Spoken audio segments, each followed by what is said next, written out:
കഷ്ടപ്പെട്ട ഒപ്പിച്ചു. ആ കാര്യമൊന്നും പറഞ്ഞ് നേരം കളയുന്നില്ല. വളരെ കഷ്ടപ്പെട്ട് അത് കഴിഞ്ഞപ്പോ ഈ പാറമടയില് വണ്ടി ഓടിക്കുന്നു.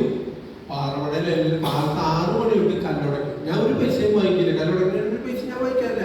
കൈക്കൂലി ഞാൻ വാങ്ങിക്കാറില്ല. കാപ്പി കാശ് തന്നെ ഡ്രൈവർമാർക്ക് തന്നെ പലരും കൊടുക്കും. ഞാൻ വാങ്ങിച്ചിട്ടില്ല. ഒരു കാപ്പി കാശ് വാങ്ങിക്ക് ഒരു വേറെ വണ്ടിക്കാരടുത്ത് മുതലാളിമാരെ വണ്ടി വെച്ചിട്ട് 1 രൂപ കക്ക് എന്തിനു പറയണു, ഒരു തെറി പറയേ, ഒരു ചാരായ കുടിക്ക്, മുറുക്ക്, പുക വലിക്ക് എന്ന് വേണ്ട ഒരു തോന്നിവാദം ഞാൻ ചെയ്തിട്ടില്ല. എൻ്റെ കൂട്ടുകാരന്മാരൊക്കെ കുടിച്ച് കിടക്കണമെന്ന് എനിക്ക് കൊതിയുണ്ട്. അവരുടെ അടുത്ത് തലകുത്തി പറയാൻ ആനയിൽ നമുക്ക് കൊതിയുണ്ടാവില്ലായിരുന്നവരെ. പക്ഷേ എനിക്ക് ചെറുപ്പത്തിൽ ഒരു രക്ഷിക്കാൻ നല്ലൊരു വീട് വെക്കണം. മറ്റുള്ളവരും ഞാൻ പറയാൻ പാവപ്പെട്ടവർക്ക് നമുക്ക് വലിയവരെ കാണുമ്പോൾ അതേമാതിരി ആവാനൊരു ആഗ്രഹം ഉണ്ടാവില്ല. അതിനെന്നെ സഹായിക്കാൻ ആരുമില്ല. അപ്പൊ നമ്മൾ തന്നെ ഇത് ചെയ്യണ്ടേ. അപ്പൊ ഒരു പൈസ നാശാക്കാതെയാണ് ഞാൻ ഇതുവരെ വന്നത്. ഒറ്റ പൈസ നാശാക്കണോ? പൈസയുടെ വില അറിയില്ല. ഒരൊറ്റ ആൾക്ക് വില അറിയില്ല. ഞാൻ നിങ്ങൾക്ക് ഇതിന്റെ കാര്യങ്ങൾ പറഞ്ഞുതരാം. പൈസയുടെ വില അറിയണമെങ്കിൽ ട്രാൻസ്പോർട്ട് വണ്ടി കയറും. 1 രൂപ അയാൾ ഇറക്കി വിടും. പ്രൈവറ്റുകാരെ 4 തെറി പറഞ്ഞാലും നമ്മളെ അവിടെ വരെ കൊണ്ടുപോകും. ഇല്ലേ? ശരിയല്ലേ? ഇതൊരു സത്യമാണ്. സമ്മതിക്കില്ല ട്രാൻസ്പോർട്ടുകാരെ. കാരണം അയാൾക്ക് 100 പേരെ 10 പേരെ 10 രൂപ പോയി. അപ്പോ അങ്ങനെ ഞാൻ ഓവർ ജോലി ചെയ്തുകൊണ്ട് പകലീ പണി ചെയ്യും, രാത്രി ഞാൻ മണല് എൻ്റെ ലോറിയിൽ കയറ്റാൻ ഒറ്റയ്ക്ക് ഞാൻ പോയി കയറ്റും.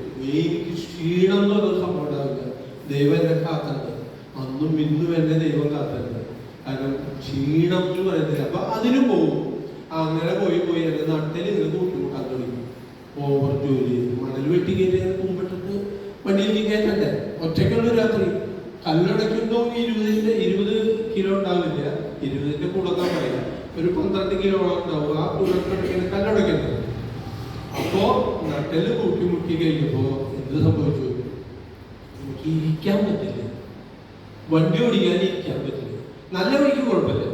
ഈ പാറമടയ്ക്ക് പോകുമ്പോ ഉയർന്ന സ്ഥലമായിരിക്കും. ടാരിക്കൊന്നും ആവുമല്ലോ. അങ്ങനെ തല്ലുമ്പോ എനിക്ക് അവിടെ ഇരിക്കാൻ പറ്റില്ല. അപ്പൊ യൂണിയൻകാരെ അങ്ങോട്ട് കൊണ്ടുപോകണ്ടി, ലോഡ് വണ്ടി ഞാൻ ഇങ്ങോട്ട് കൊണ്ടുവരും. അങ്ങനെ എനിക്ക് തീരെ ഇരിക്കാൻ പറ്റാണ്ടായി. അങ്ങനെ ആശുപത്രിയിൽ പോയി. അത് ആർസിബിലുണ്ട് കേട്ടോ, ആർസിബിലുണ്ട്. അങ്ങനെ ഡോക്ടറെ അടുത്ത് പോയി കഴിയുമ്പോ ഡോക്ടർ പേടിക്കാനൊന്നുമില്ല. ഈ ഭാഗത്തായിരുന്നു എനിക്ക് വേദന. എന്റെ കഥ പറയുന്നത് കൂടിപ്പോണ്ടാണ്. കൂടുതലല്ല, അനുഭവങ്ങളാണ് പറയുന്നത്. ആർസിബ് എന്നെ രക്ഷിച്ച കാര്യം പറയാനാണ് ഞാൻ പറയുന്നത്. അങ്ങനെ ആശുപത്രിയിൽ കിടന്നു ഞാൻ ആശുപത്രിയിൽ നിന്നിട്ടാണ് ഭക്ഷണം കഴിച്ചത്.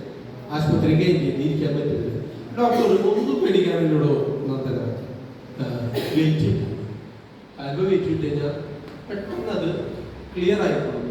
അങ്ങനെ ഭാര്യ എന്നോട് ചോദിച്ചു, ഞാൻ വരണേ വരേണ്ട ആവശ്യമില്ല. കാര്യം പോലെ എനിക്കൊരു മകളുള്ളൂ. മകളുടെ കല്യാണം കഴിഞ്ഞ് 2006 കഴിഞ്ഞാൽ അവൾക്ക് പോയിട്ടില്ല. അപ്പൊ ഭാര്യ ഞാൻ മാത്രം എന്താ ഞാൻ വൈകുന്നേരം വരാൻ ചേട്ടാ, ഓക്കെ. അങ്ങനെ വെയിറ്റ് ഇട്ടു. പിറ്റേ ദിവസം കാലത്ത് കാർത്തൂസിന് പോയി കഴിഞ്ഞു. 1 മിനിറ്റ് എനിക്ക് അവിടെ നിൽക്കാൻ പറ്റിയില്ല. ഓടി വന്ന് ഞാൻ വീണ്ടും കിടന്നു. പിന്നെ ഞാൻ എണീറ്റിരുന്നിട്ടില്ല. ഇവിടുത്തെ വേദന ഇങ്ങോട്ടും പകർന്നു. 2 കാലുമേക്ക് വേദന. വളരെ ദയനീയ അവസ്ഥയായി. എന്താ പറയാ, ഭാര്യ മാത്രമേ ഉള്ളൂ.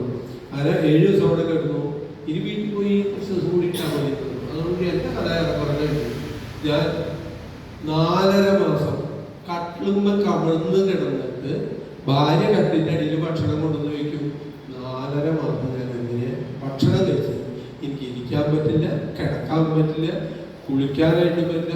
വളരെ ദയനീയ അവസ്ഥ. ഇത് അനുഭവിച്ചവർക്ക് അറിയുള്ളൂ വേദനകൾ അനുഭവിച്ചു അല്ലേ. ചെറിയൊരു വേദന നമുക്ക് സഹിക്കില്ല. അങ്ങനെ ആ അവസ്ഥയിൽ എന്നെ രക്ഷപ്പെടുത്തിയ മുതല്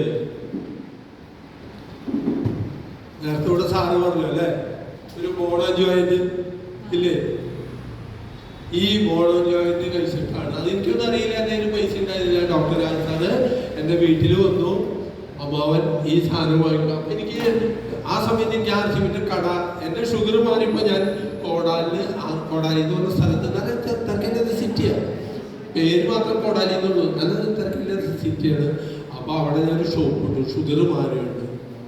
ആൾക്കാരൊന്നും കടയിൽ അങ്ങനെയൊന്നും വന്നില്ല. പക്ഷെ ഞാൻ എല്ലാവരോടും ഈ തണ്ടെണ്ണയുടെ ഗുണങ്ങൾ പറഞ്ഞു.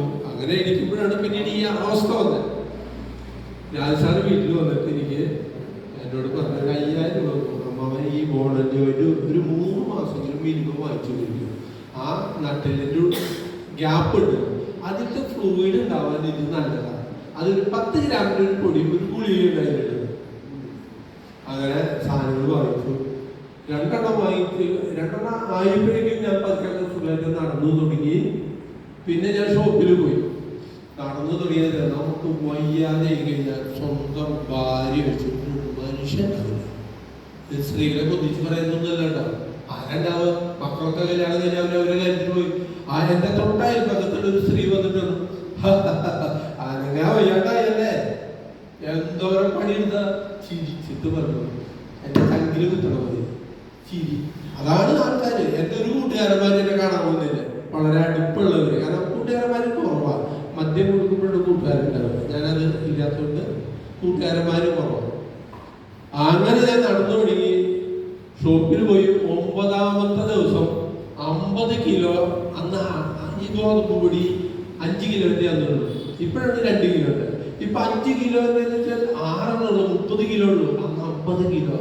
അന്ന് 50 കിലോ ചാക്ക് എന്റെ പുറത്തേക്ക് ഒരു വ്യക്തിയുടെ ഞാൻ. എന്റെ നല്ല സമയത്തിന് എന്റെ ഭാര്യ കണ്ടില്ല, ഞാൻ അന്ന് കൊന്നേനെ. കാരണം അവരാണ് കഷ്ടപ്പെട്ടത്. അപ്പോൾ ഇതിന്റെ ഉൽപ്പന്നങ്ങൾക്ക് കുറെ ഗുണങ്ങളുണ്ട്. അത് പെട്ടെന്ന് നമുക്ക് മനസ്സിലാവില്ല. ഡോക്ടർ പറഞ്ഞ ഓപ്പറേഷൻ ഉറപ്പുണ്ടോ എന്ന് ചോദിച്ചു ഭാര്യ. ഉറപ്പ് പറയാതെ ദൈവല്ലേ നമുക്ക് പറയാൻ പറ്റും. ഇതിന് ഓപ്പറേഷൻ ചെയ്യുന്നത് കൊല്ലം 12 കൊല്ലം 12 അല്ല 14 കൊല്ലായി എനിക്ക് ആ ഇത് വന്നത്. കുറച്ച് നാള് ഞാൻ 10 കഴിച്ചു. അന്ന് ഞാൻ ആലോചിച്ചത് 1 കോടി രൂപ നമ്മുടെ അലമാരയിലുണ്ടെങ്കിൽ എനിക്കത് എടുക്കാൻ പറ്റുന്നില്ല. എണിക്കാൻ പറ്റുന്നതിന് എന്താ കാര്യം? കാശ് എവിടെ ഇരുന്നിട്ട് എന്താ കാര്യം? അന്ന് തൊട്ടാണ് എനിക്ക് അസുഖങ്ങളൊന്നും വരാറില്ല. കാരണം ഞാൻ ഇറച്ചി, മീന്, മദ്യം ഒന്നും കഴിക്കുന്ന ആളാണ്. ഭക്ഷണം നല്ലോണം കഴിക്കും. 2 നേരം ഭക്ഷണം ഇപ്പോഴും കഴിക്കില്ല. എനിക്കൊരു ക്ഷീണമോ അല്ലെങ്കിൽ മറ്റൊരു പ്രശ്നങ്ങളോ എനിക്കില്ല. കാരണം ഇപ്പം എനിക്ക് അധ്വാനിക്കാൻ പറ്റുന്നില്ല. എന്തോ ആയിക്കോട്ടെ, ആർസിബിന്റെ ഗുണങ്ങൾ നമ്മുടെ വീട്ടിൽ ആരോഗ്യം കൊണ്ടുവരും. ആരോഗ്യം തീർച്ചയായിട്ടും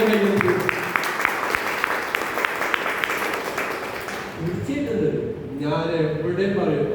അത് മാത്രം കഴിച്ചോണ്ട് കാര്യമില്ല. കാര്യം പ്രോട്ടീൻ പൗഡറൊക്കെ കഴിക്കണം, കുറച്ച് ന്യൂട്രിചാർജ് മെൻ ഗുളിക പുരുഷന്മാരുടെ മെൻ കഴിക്കണം, ലേഡീസ് ആണെങ്കിൽ വുമൺ കഴിക്കണം. വെജ് ഒമേഗ എന്ന് പറഞ്ഞൊരു ഗുളികയുണ്ട്.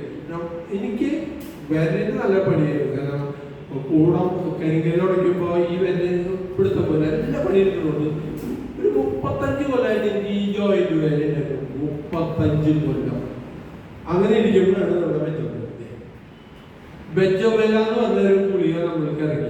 അപ്പൊ രാജസ്ഥാനിൽ അറിയാം എനിക്ക് ജോയിന്റ് വേദന വലുപ്പുണ്ടെങ്കിലും ചിലവർ കൈകൊണ്ട് ഞെക്കും.